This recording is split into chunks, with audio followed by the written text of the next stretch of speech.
Agina na akong mga bisyo o kabuang. Karong gusto na kong mulakaw sa tarong adalan. Agina na akong mga bisyo o kabuang. Karong gusto na kong mulakaw sa tarong adalan. Ayaw paghilas diha, ayaw pagbuot-buot, kayang kinabuhi dili pirmi pabor nimo.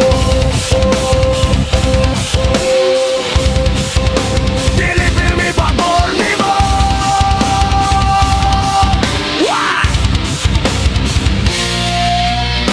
Dagang kog higayon nga nasayo kog nasakitan. Apan nakaton ko sa mga leksyon sa kagahapon. Karon nagamping na naglikay sa kalistanan. Nagpili og tarong nga dalan sa akong kaugmaon. Sa mga higala nga daan wala na ko giipilan. Kay nakasabot ko nga dili tanan timuod nga kaunggon. Mas ipili na ko ang kalinaw sa akong huna-huna. Kaya pagbago magsugod sa kaugalingon nga desisyon. Ayaw paghilas diha, ayaw pagpaas di. Dili tanan imong makita, imong masabtan dayo. Respeto sa uban, ayaw pagpasigar mo. Kay basinong maigaw na gihapon ang mapakyan. So, mga bisyo o kabuang. Karon gusto na kong mulakaw sa tarong nadala. Ayaw paghilas diha, ayaw pagbuot-buot. Kaya kinabuhi, deliver me pabor nimo.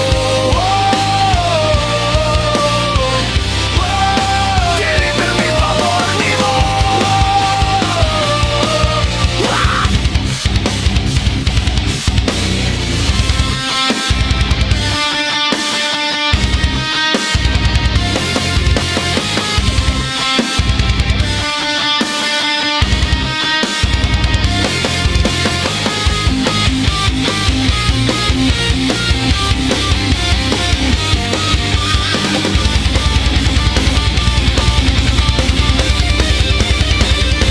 Agina na ako, mga bisyo o kabuang.